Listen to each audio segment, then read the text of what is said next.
മാഷാഅല്ലാഹ് നമുക്ക് ഇന്നൊരു ഡെലിവറി ഉണ്ട്. ഒരു കിടിലൻ ഡെലിവറിയാണ്. ഒരു ഇന്നോവ ക്രിസ്റ്റ ടൂണിംഗ് സ്പോട്ട് ആട്ടോ, ലിമിറ്റഡ് എഡിഷൻ ആണ്. നല്ല ഹൈ ക്വാളിറ്റി ആയിട്ടുള്ള വണ്ടി. അപ്പോൾ പല ആളുകളും സംശയം നമ്മളെ കയ്യിൽ ടൂണിംഗ് സ്പോട്ട് കാര്യങ്ങളൊക്കെ ഉണ്ടോ, 10 lakh അബോവ് വണ്ടികളുള്ളൂ എന്നുള്ളതാണ്. എന്നാൽ അങ്ങനെയല്ല, നമ്മളെ കയ്യിൽ എല്ലാതരം വാഹനങ്ങളുണ്ട്. നമ്മൾ സ്റ്റോക്ക് ചെയ്യുന്നത് ഏകദേശം ഒരു 12-13 ലക്ഷം രൂപ താഴെയുള്ള വാഹനങ്ങളാണ്. അതിന് മുകളിലുള്ള വണ്ടികൾ നമ്മൾ അറേഞ്ച് ചെയ്ത് കൊടുക്കും. നല്ല നല്ല വണ്ടികളുണ്ട്. അപ്പോൾ താല്പര്യക്കാരുണ്ടെങ്കിൽ നമ്മൾ താഴെ പേജ് കാര്യങ്ങൾ കൊടുത്തിട്ടുണ്ട്, നമ്മൾ ഫോളോ ചെയ്ത് കൂടെ കൂടാം. ഉള്ളത് നമ്മളെ വണ്ടികളൊക്കെ എടുക്കുന്നുണ്ട്. ടൂണിംഗ് സ്പോട്ടാണ് നമ്മൾ എടുക്കാൻ വന്നുള്ള നമ്മുടെ 2 സുഹൃത്തുക്കൾ. ആദ്യം അവരെ വെൽക്കം ചെയ്യാം. പേര് പറഞ്ഞു. പേര് സാഹൽ. ഇത് നമ്മളെ സുഹൃത്ത് തന്നെയാണ് കേട്ടോ. പറഞ്ഞു. ബാസിത്താണ്. വിച്ചുമോ എന്നിട്ട് വിളിക്കുക. ഇവർ രണ്ടാളാണ്. ഒരുപാട് മാസങ്ങളായിട്ട് നമ്മളെ പുറകിലുണ്ട്. നല്ലൊരു ടൂണിംഗ് സ്പോട്ട് വേണം, നല്ലൊരു വണ്ടി അറേഞ്ച് ചെയ്ത് കളിക്കാന്ന് പറഞ്ഞിട്ട് അങ്ങനെ അവർ ഒരുപാട് വാഹനങ്ങൾ പോയി നോക്കി. അപ്പോൾ ഇവരെന്നെ പറഞ്ഞു ബാക്കി കഥകൾ. വണ്ടി കണ്ടിട്ട് എന്ത് പറയണു? വണ്ടി സൂപ്പറാണ്. വേറെ വണ്ടി പോയി കണ്ടിരുന്നോ? ഒരുപാട് വണ്ടി ഞങ്ങൾ കണ്ടു.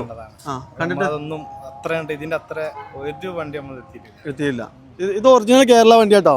ഇവർ മൈഗ്രേറ്റഡ് ആയിട്ടുള്ള ഒരുപാട് വാഹനങ്ങൾ പോയി കണ്ടു. എന്നോട് പോയി ചെക്ക് ചെയ്യാൻ പറഞ്ഞു. നമ്മൾ ചെക്ക് ചെയ്യുമ്പോൾ സ്വാഭാവികമായിട്ടും നമുക്ക് അത്ര ക്വാളിറ്റി ഫീൽ ചെയ്തില്ല. പിന്നെ അവർക്ക് ഉപയോഗിക്കാൻ നല്ലൊരു വണ്ടി തന്നെ വേണമെന്ന് പറഞ്ഞു. ഒരു ബോഡി ക്വാളിറ്റി മാത്രം നോക്കിക്കൊണ്ട് കാര്യമില്ല, മെക്കാനിക്കലും എല്ലാം നോക്കുമ്പോൾ പ്രോപ്പർ സർവീസുള്ള ഒരു കേരള വണ്ടി കിട്ടി.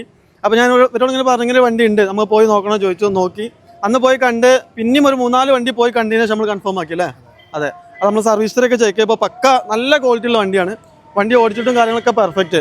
നമ്മളെ സർവീസും കാര്യങ്ങളൊക്കെ കാരണം നമ്മൾ 3-4 വണ്ടി ഇവർക്ക് പോയി കണ്ടു കേട്ടോ. എനിക്കും പറ്റിയില്ല, ഇവർക്കും പറ്റിയില്ല. അങ്ങനെ ഈ വണ്ടി ഞങ്ങൾ 2-3 പേര് ഒരുമിച്ച് പിന്നെ പോയി കണ്ടപ്പോൾ എന്താ പാടെന്ന് ചോദിച്ചാൽ അതിൽ പേര് പറഞ്ഞു ഓക്കെ എന്നുള്ളത്. അങ്ങനെ നമ്മൾ ഫണ്ട് കൊടുത്ത് അറേഞ്ച് കൊടുത്താണ്. അപ്പോൾ നല്ല ക്വാളിറ്റി വണ്ടിയാണ്. അപ്പോൾ ഇത്തരത്തിലുള്ള ഒരുപാട് വാഹനങ്ങൾ നമ്മുടെ കയ്യിൽ വരാറുണ്ട്. നിങ്ങൾക്ക് ആവശ്യക്കാരുണ്ടെങ്കിൽ കോൺടാക്ട് ചെയ്യുക. താഴെ നമ്പർ കാര്യങ്ങളൊക്കെ കൊടുക്കുന്നുണ്ട്. അപ്പോൾ എന്തായാലും ഇനി കൂടുതൽ നീട്ടി വിളിക്കുന്നില്ല, നമ്മൾ വണ്ടി ഡെലിവറി കൊടുക്കാം.